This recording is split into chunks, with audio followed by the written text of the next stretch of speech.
Kim's absence. And this is from December 2015. Thank you. Well, thank you, dear heart. And thank you, everyone who chooses to join us every day that you choose to join us. We are honored. And the fact that you lend a listening ear means this energy goes further and further afield every time you listen. And our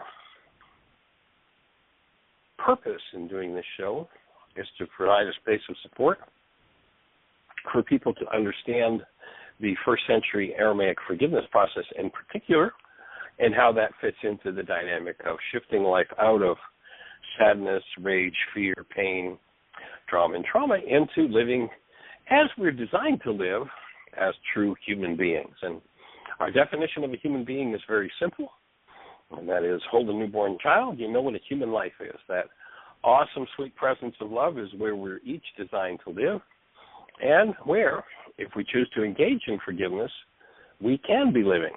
Forgiveness being the removal of what never belonged, so that the restoration of what is designed to be running our lives is possible.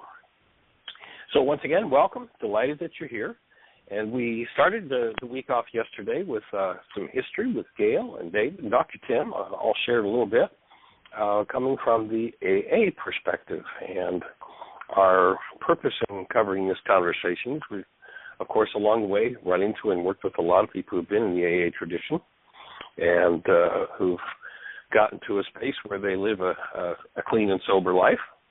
And so that being said, with thousands of people having been impacted by the AA traditions, the hope here is that the contribution that first century Aramaic forgiveness can make to those who are involved in those traditions, or those who, especially with family time coming up, might be facing some family dynamics and internal dynamics that they're not sure how to deal with.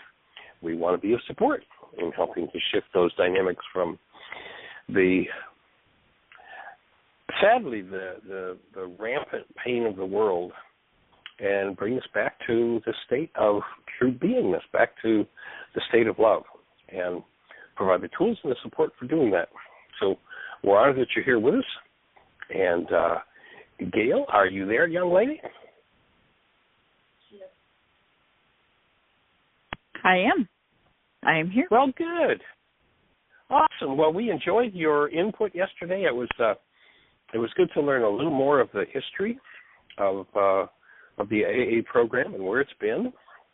And so I'm going to turn it over to you to give us the next level of your input on the correlation between the two, how first century Aramaic forgiveness can be of support to people in AA, and how to bring the message of forgiveness and living truly as human beings. I was reading through a website that had some AA quotes in it, and one in particular struck me, and I thought it was kind of a cute little quip where it said, "I tried to drown my troubles, but the little buggers learned to swim." That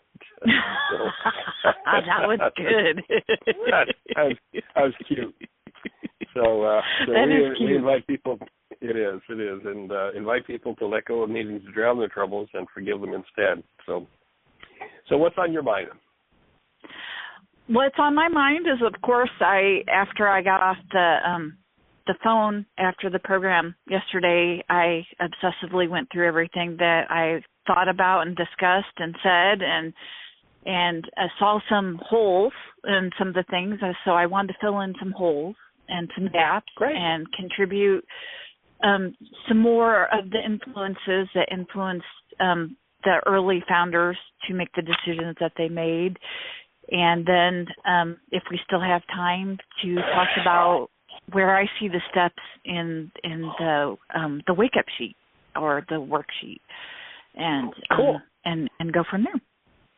So awesome. Some of the holes. One of the things that a lot of people who have a lot of challenges in their lives do is they get stuck in this, what the world calls an obsessive-compulsive disorder. And we suggest that people who have that obsessive-compulsive disorder thing going, that they make a shift, and where it can be of support for them in reviewing, rearranging, repairing something that they've done, that they turn their obsessive-compulsive disorder into an obsessive-compulsive blessing and forgive the rest. So we'll invite you to forgive any part of you that wants to make anything that you said anything other than perfect, and let's go for the next piece of the puzzle. Okay, that works. Cool. What I wanted to offer Smith and how that changed everything when he shifted into talking about his own drinking first to get some people to identify first with the problem, and then went on to talking about the spiritual solution. So that was one of the other things, and then the two of them went on to other people in Akron, Ohio, from that summer to the fall. And that was when the first group of Alcoholics Anonymous was formed, was in Akron. And the second group was formed in New York City, and the third group was formed in Cleveland, Ohio. And they decided that when carrying the message by word of mouth, that the message was changing, and they wanted to keep it pure. They wanted to keep the formula pure, and that they decided in 1937 to write the book Alcoholics Anonymous. The book, the fellowship, there's two Alcoholics Anonymouses. There's the book, and that was written starting in 1937 to 1939 it was published. And how they wrote the book was that they had the 40 members that were staying sober. They had Bill Wilson dictate what he wanted in the book to a lady named Ruth Hawk, and she worked for stock options. She typed out the manuscript, and when they would get so far or do a chapter, then they would send it out to the others, and then they would edit it and make comments, and then they came up with how it should be written, or a democracy on what should be in the book. It did get to the point where I've been in business meetings where alcoholics have made decisions for the group, and just trying to make a decision whether there should be a Pepsi machine or a Coke machine in a club. and that almost breaks up the group. So I can't imagine what that kind of process for writing a book would have been like. One of the quotes that I love from Jonas Salk is, he said, and of course he's the inventor of the Salk vaccine, he says, our greatest responsibility is to be good ancestors. But the book is the basic text. And it really saved my life, getting in and getting a sponsor and getting somebody to help show me the truth about myself. Because I've been living in denial, living in a lie. You talk about Pepsi, and food. It's peanut butter and Long John donuts for me. But it's still corrupt data. That's the great thing is it is corrupt data. And even though I lived in the program and practiced the program for a long time, it's still the basic text. It doesn't mean it's the only text. We can go elsewhere to increase our spiritual path or our spiritualness, which is love and forgiveness. But he also mentions, I think, Gail, about the first step. We're powerless over our addiction, and this is an NA. AA, it says powerless over alcohol, that our lives are unmanageable. That dash means that there's a second thought coming. It's not something that pertains to the person, but there's an absolute different thought coming. And the addiction is only mentioned in the first half of the first step. The remaining 11 and a half steps deal with my life becoming manageable. Agreed. Thank you. And right. You said it. No, right on. You said it. And that's what it is. And my problem, including my alcoholism, was it might help to give a definition of that. was that what empowered Bill ultimately to stay. Finally melted. He was free at last. He figured that God did want to deal with people if only we would open ourselves up to them. And I'm not paraphrasing this perfectly. And so that experience happened to me. But what they talk about at the end of the book, they do have an appendix, and it's called, I believe, the spiritual experience. And they talk about two varieties of a spiritual experience, because people were starting to beat themselves up because they weren't having that bright light, sudden thing happen to them. And they were calling the second spiritual experience the educational variety. And what that means, the definition of that one would be more working the steps, doing spiritual things every day to widen your human experience, and then and just waking up a little bit at a time, having a gradual change. And I've experienced both by working the steps. And I've had several bright light spiritual experiences since then, since that first one that I had. It didn't make me immune to working the rest of the steps. I did work the rest of the steps just because I had that one spiritual experience. My definition of a spiritual experience is close to the Course in Miracles, a change in perspective, art to release those. And we call them character defects and shortcomings. And the definition of a character defect and a shortcoming is based, it says in the 12 and 12, which is another piece of literature in Alcoholics Anonymous. In step 7, it talks about the root of all of our character defects is self-centered fear. And it talks about how we are afraid that we're not going to get something that we want, or that we're going to lose something that we already have. And looking at the worksheet process, that tells me that are the goals. Those are the goals that we have for other people, is that we're going to lose something that we already have, or we're not going to get something that we want. So that was the bridge for me there. But it talks about fear quite a bit, that we are a very fear-based people, and that fear builds onto our resentments, and that we use Einstein's quotes. There's two Einstein quotes that we use a lot, is that insanity, the definition of insanity is doing the same thing over and over again, expecting different results. And the other one is that we can't find the solution in the mind that created the problem. I'm not saying that correctly. Yeah. And solve a problem with the mind that created it. Yeah, exactly, and trying to figure it out. And that's what alcoholics have a tendency to be very intelligent people, very resourceful, and we think we could think our way out of it. I definitely thought that I could think my way out of it for sure, and I never could. I know for myself that whenever I've worked with people who have a challenge with alcohol and drugs, that my experience has been that by and large they are some of the sweetest people that I've ever met. And they came in with such a tenderness. I'm always reminded of the song about Vincent van Gogh and the line that says, "And this world was never meant for one as beautiful as you." And that when that being lands and there's nowhere to be acknowledged or to really land as the gentle spiritual being that they are, that's when the pain and the trauma begin, and the rage and the fear take over, and being is lost. And protection. Of course, yes.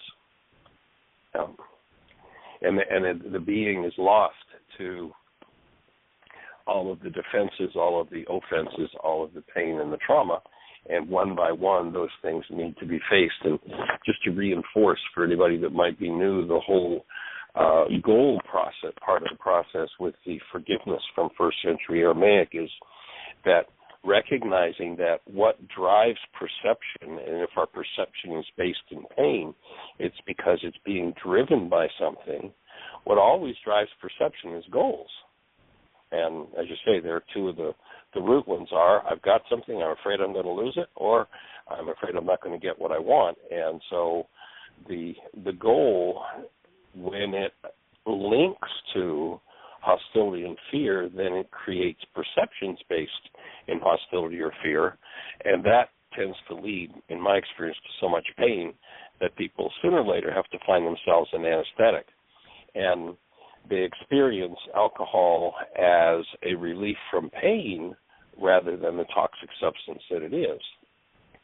I remember working with one woman several years ago down in Florida, and she was a housewife, and her husband was a hard-working, 18-hour-a-day kind of guy, and they made a lot of money, and their routine was, he'd come home for dinner at 9 or 10 o'clock at night, and they'd have 2 or 3 drinks and then a bottle of wine with dinner and 2 or 3 drinks afterward.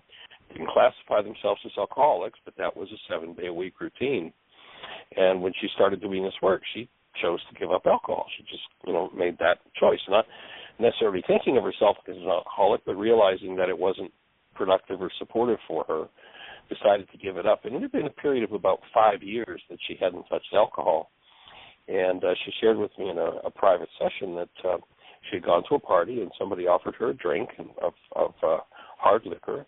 And she said, yeah, sure, why not? And she said that the alcohol no more than touched her lips, and she experienced it as razor blades in her kidneys. That was the sensation that she had.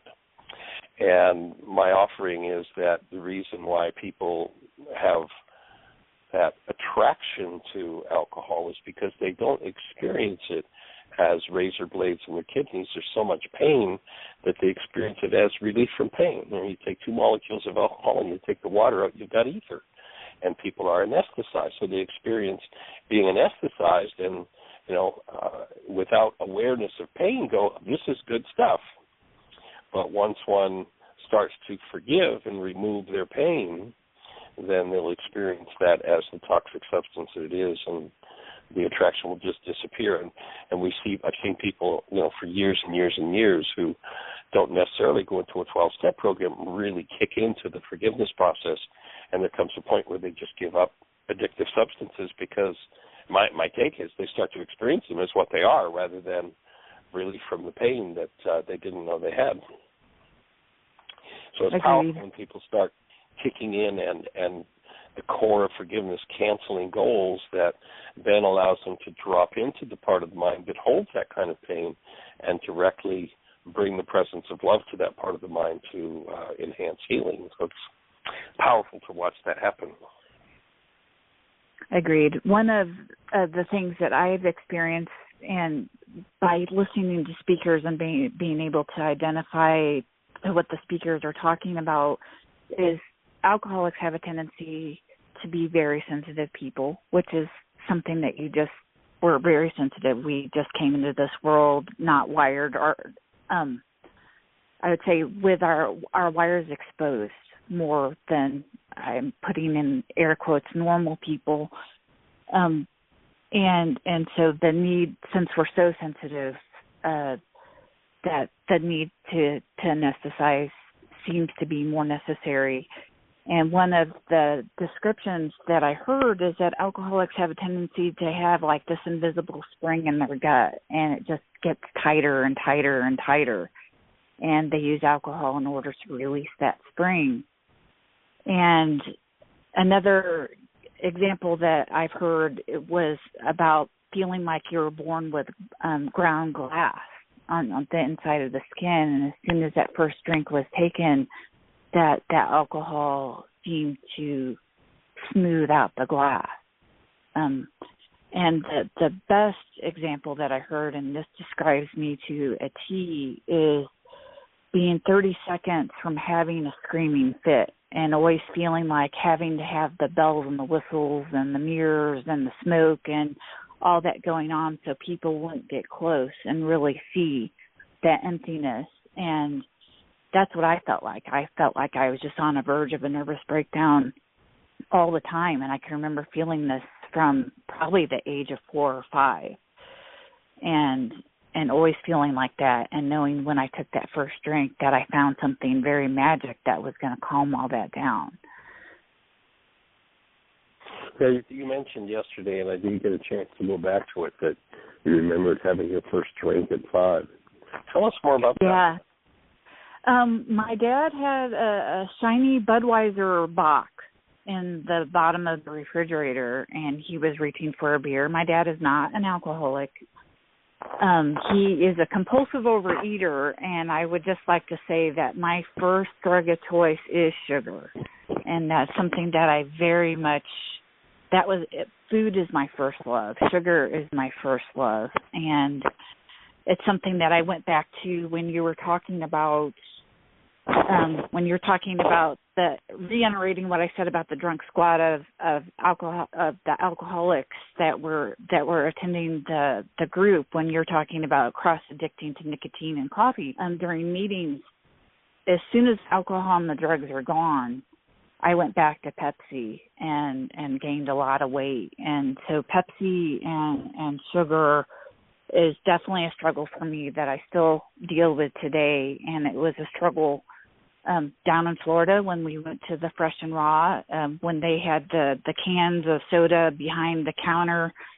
There were several times when I wanted to sneak back there and grab one during the intensive. Right. But as for my first drink, my dad let me have a sip of his Budweiser, and it tasted horrible, but I remember the effect profoundly and what it did.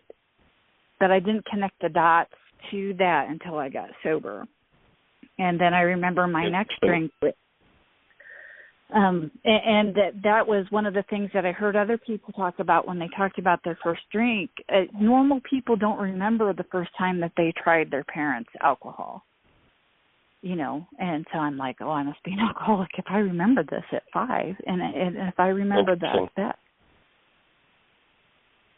Yeah, that's powerful. It's powerful.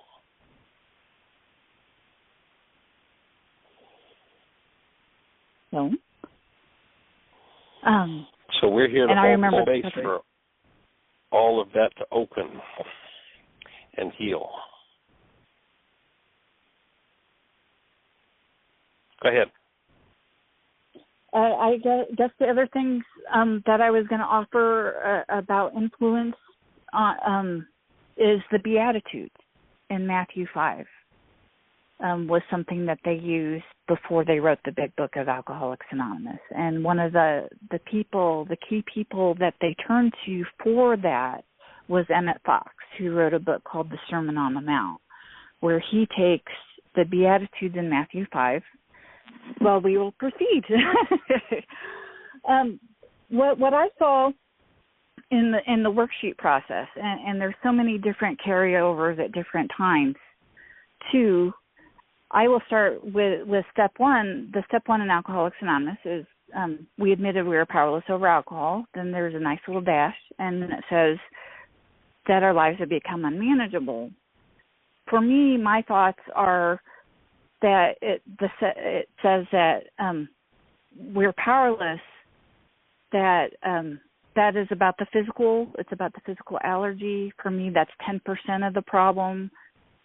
And it's also the effect. That's something that we discussed at Heartland during Laws of Living, cause and effect, and that it is a physical effect due to our thinking and our lives being unmanageable. For me, that is thinking, feeling, mental, and emotional.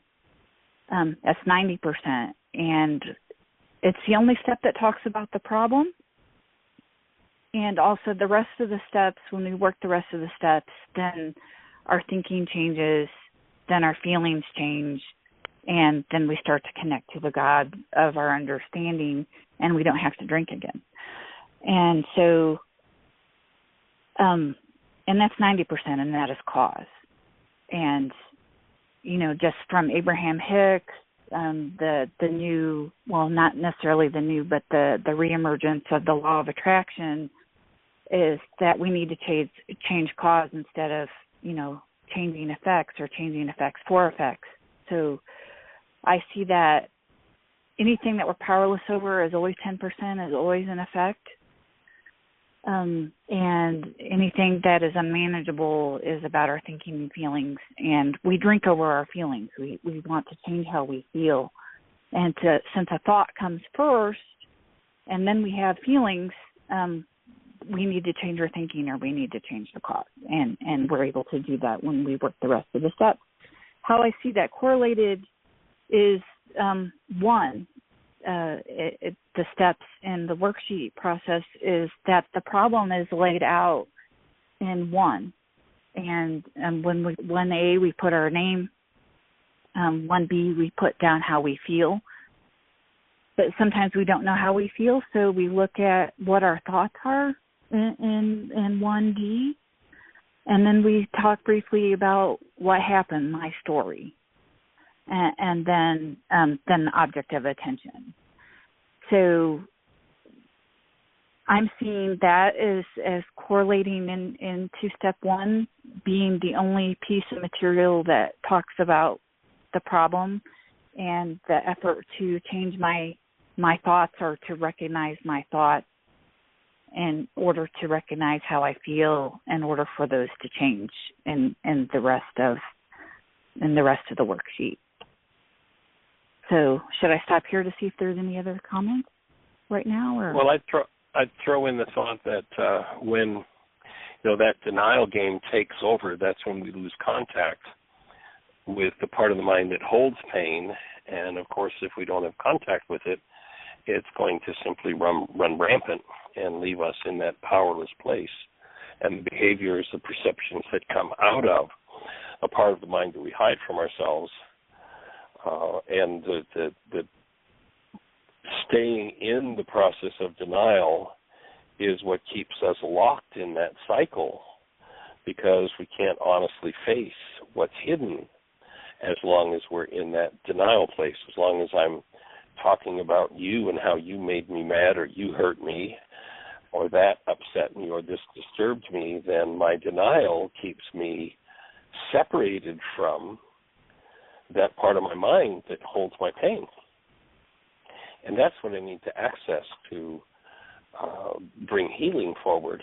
And so the acknowledgement of powerlessness over what I can't give myself access to, I think, is really key. And so in step 1, that's the whole process of laying out who I think it's about, what's my object of attention, acknowledging myself as the truth of who I am as love, and then what are my thoughts, what are my feelings, what's the situation, really gives us an opening to start to look at the part that's powerless by simply admitting and acknowledging it.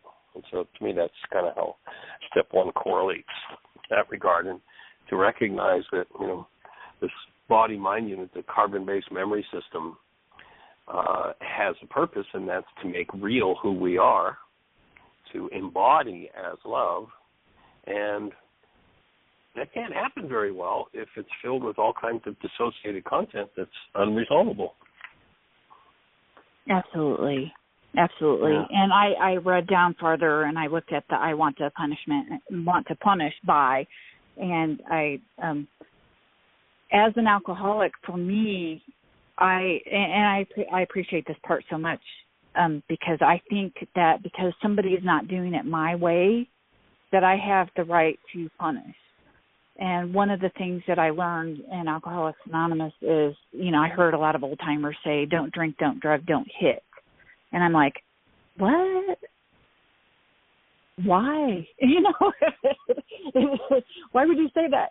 And then it was explained, and everybody giggles, don't drink, don't drug, don't hit. Damn. And it was explained that in order to punish somebody else or to have a confrontation, I would need to drink in order to loosen those inhibitions up. Or after I had a conversation or got into a fight with somebody else, then I would feel so much guilt, shame, and remorse that I'd need to drink. So then I was able to understand why old timers would say that in meetings. And so examining how I'd want to punish somebody because I think I have the right when somebody doesn't do it my way to punish somebody else, and that's not right. And of course, there's the tie there's the tie to punish self as well, and there's the tie to the codependence issue, because that's a power person dynamic. Everybody who, in order to control what's going on in their lives, has to lash out at someone, whether they hit or verbally abuse or put down or whatever, is because they had a power person who did that, and they're just replicating that power person behavior. And the ability to access that dynamic and start to see where and to expose the hidden parts of the mind to love, when in that power person dynamic, becomes a very empowering process.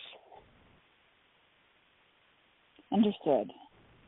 And then the bubble where we released, I release and surrender myself, my feelings, 1C, my story and my thoughts and my punishment, to love. I love how that is reiterated and recapped. And then I also, I do a little ceremony there where I'm releasing that in a visualization, releasing all that. And then I cancel my need to be right and to make up another story.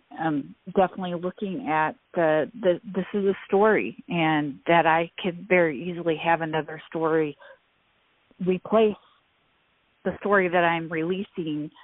And that's something that we take care of in the inventory process as well. I really appreciate when you say, 42 people 87 times, that it's inside of me when I'm writing down in the inventory process who I have resentments against, because I might be writing down different names, but I'm basically writing down very similar situations that happen next.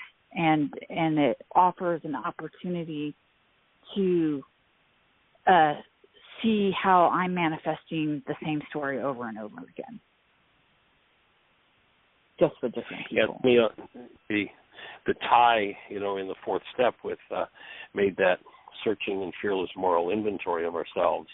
Each worksheet is, in fact, an inventory. Yes, and agreed. Even if I have one event and I do 5 worksheets around that particular event in a day, I'm inventorying the hidden parts of my mind and allowing myself to allow that to come back to awareness and the dynamics of that. So that's really key. And in effect, in doing worksheets, it's an ongoing daily inventory. It's a fourth step. Virtually every day. And David has his hand up with a comment for us. David, how are you, sir? Can you hear me okay? You're loud and clear. Welcome. Yeah. Thanks a lot, Miss Gail, for passing on all your experience, strength, and hope. It's wonderful. It's a good day today to be part of the solution. I said a lot of good things, and you were just saying that the management worksheet was like a fourth step.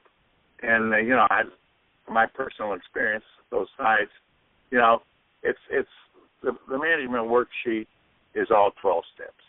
It's basically living in 10, 11, and 12, which we're doing a personal inventory, and we're trying to find that power grid in ourselves through prayer and meditation, and then trying the ability to have a relationship with another human being.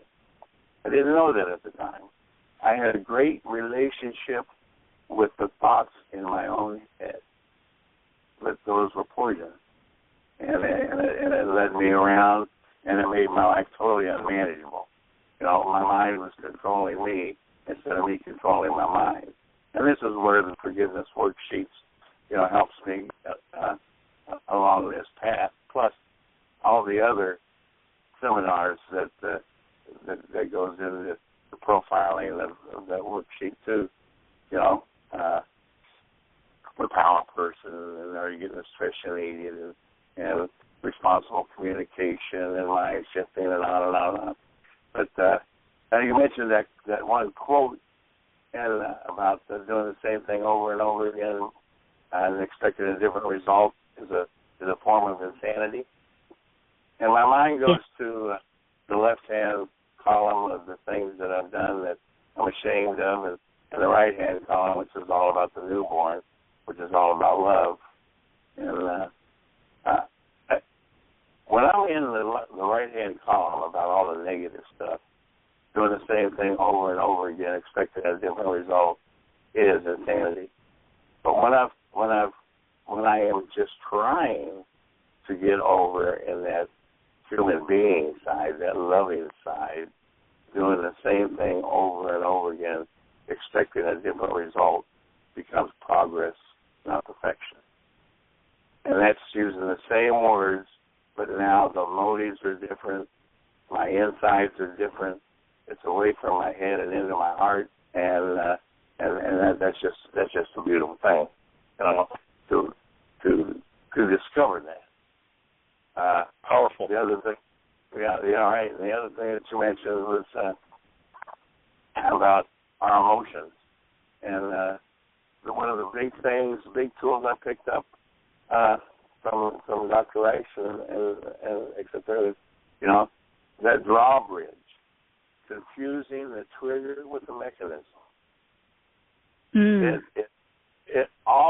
I always blame the trigger. And that relieves me of my responsibility. As long as I could blame you, then I was free. And then they tell me that as long as I'm blaming somebody else, I'm codependent. Well, shoot, this isn't right. This doesn't make any sense at all. But that's what it all is. And it's on YouTube now, but there's a Father Martin Choctaw who talks about the first thing that goes when we take a drink or something in our comfort zone. The first thing that goes is my intellect, and what comes to the top is my emotions. So my first line of defense is gone, and now I'm relying on my emotions. If it feels good, I got to do it. It's got to be right. And throughout the years of my addiction, as my addiction gets worse, I'm doing everything on my feelings. And so he talked about it. Chalk talked about you've got emotion, you've got intellect over emotions, and that makes my life manageable. But as soon as I take a drink or a drug, the intellect goes away, the emotions come to the top, and now I've got emotion over intellect. Then down the road, I quit drinking and drugging, and I'm still sensitive. Why am I still sensitive? Because the emotions I'm using are the emotions I learned while in that addictive slide. While I was high or inebriated. And the winds got real closer together at the end, so I was always looking for something to make me feel better. And I discovered through the program and through Dr. Rice's work that everything that makes me feel good when I'm in an alcoholic mind is temporary. It's not going to last. I'm going to be looking for it again in 5 minutes or an hour. The big book talks about you can't remember the humiliation of a week ago or a month ago. Well, they're being pretty nice because I can not remember the humiliation of this morning. So those are some things that I was thinking about when you were talking. Emma Fox, that was required reading from one of the co-founders of AA, Dr. Bob, and it was me too, and that's another wonderful thing. Emma Fox used to give these lectures in New York right down the street from where they had the AA meetings at Calvary Chapel. So after the drug squad got through, a lot of them go down. Liz and I and Emma Fox, and one of the guys that was an alcoholic supposedly. His mother was one of the secretaries of Emma Fox. So we just don't know how this is going to unfold. But so anyway, I was listening, and it was all great. I think that's my 2 cents. Thank you. Cool. Well, and one of the points you made there, Dave, was the one about how when I blame somebody else, I alleviate myself of responsibility, and I certainly seem to alleviate myself of responsibility. And then what I have left is all that pain, which, as long as I'm blaming somebody else, is unresolvable, and that's what makes my life unmanageable. So it's just an interesting circle. So I appreciate the way you brought that around. Yeah, and we talked about, the feel is real, but the why is a lie. And when I started out on that, I got that from you, that's cool. When I started out on a worksheet, my intention is to criticize and punish. And along through the way of that worksheet, I get to the point to where I really have to look at myself and know it's corrupt data. And then I got a choice to make. Do I want to be serene and happy and joyful? And now what do I do next? Well, I got to connect with a power greater than myself. And choose a goal for that the person I'm mad at to do. And as soon as I choose it, I have to cancel it. And then I go to my higher power and let them interject love back into it. So we can, and by the time it gets over, my punishing mind at first now is in love, and you talk about that nicely when we talk about Rockland and Cuba, and once both filters are set to love, that's absolute love, and one way to go. Not there yet. That's why I got to keep coming back.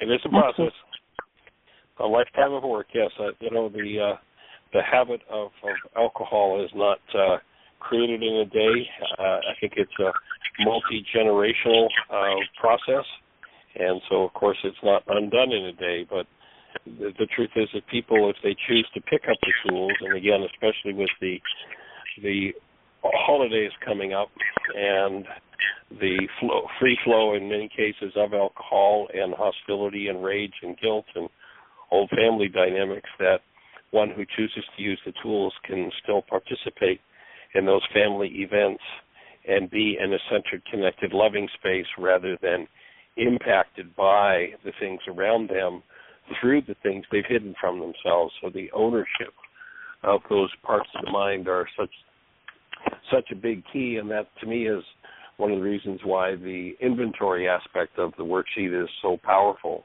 that one can own and see, as they talk about in the fifth step, exactly where their error lies, that instead of living in blockage of truth, they can live in love of truth. And when I live in love of truth, instead of, look what you did to me, I can step into, my mind's telling me the lie, the feel is the real, the why is the lie. My mind's telling me the lie that this is yours, and at this point I can then really own the part of my mind that I've dissociated from. And that becomes the admission of the exact nature of my error. And loving truth, I can start to bring that error to truth. And in that is its dissolution. One of the things Course in Miracles talks about is bring the world you do not want to the one that you do. And that's holding to that connection to love, that connection to a higher power, or as AA speaks of it, the God as you know him to be. And that when we hold fast to that energy and maintain that, then we can bring everything that's based in error forward. And as that happens, that which is based in error, when it's based in truth, or the source of truth, dissolves, disappears. And so it's a big key. I mean, the insight of being able to admit and to own the nature of the error is really a powerful piece in the puzzle.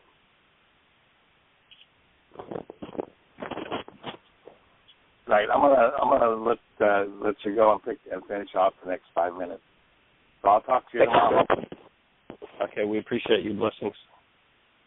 Dr. Tim, any thoughts? just dittos. It's very, very nice to see although it's been difficult to hear the quality of the call sometimes, I'm following it. I'm hoping other people can. It's very nice to see that people are looking for similarities and overlaps between very strong, powerful systems that have helped many, many people. And I love this kind of discussion as opposed to, well, my system is right because of this and your system is wrong because of that. I love the integrative factor of this call. I'm glad you're doing it. Thank you. Cool. Yeah, I think it's powerful that, the beauty that there are so many places that truth is coming forward in the world, that we can be fed by all of them is pretty awesome. So, Gail, we're down to about 3 minutes. Any closing thoughts for today? I appreciated everything Dave had to say, and he filled in a lot of the gaps of things that I thought, but it just didn't come out of my mouth. So I just appreciate the way he reiterated it and made it his own and presented it and offered it, and that was awesome. It went very well, and it made me rethink some things too, and connect some more dots with the forgiveness process as well. And I agree with you that this is an inventory as well as all the steps. And I used to call the worksheets inventories for the longest time because I couldn't say worksheet. I'm like, I'm going to do another inventory. So yeah, agreed there too. And step 10 is doing inventory every day as well. So that is a part of that too. And I just wanted to recap by saying that. And I guess tomorrow we will continue to go down the sheet. Awesome. Very cool. Well, we appreciate you and thank you for your willingness to be of support. Hey, Dr. Tim, we are down to the last minute or so we'll close the show out and just say that if you have a thought for us tomorrow, it'd be awesome if you put your hand up. All right, so that was a pre-recording from 2015, and it is a message that is ever living. It's awesome. So really appreciate Gail and David and Tim and Michael having the discussion and talking about the AA program.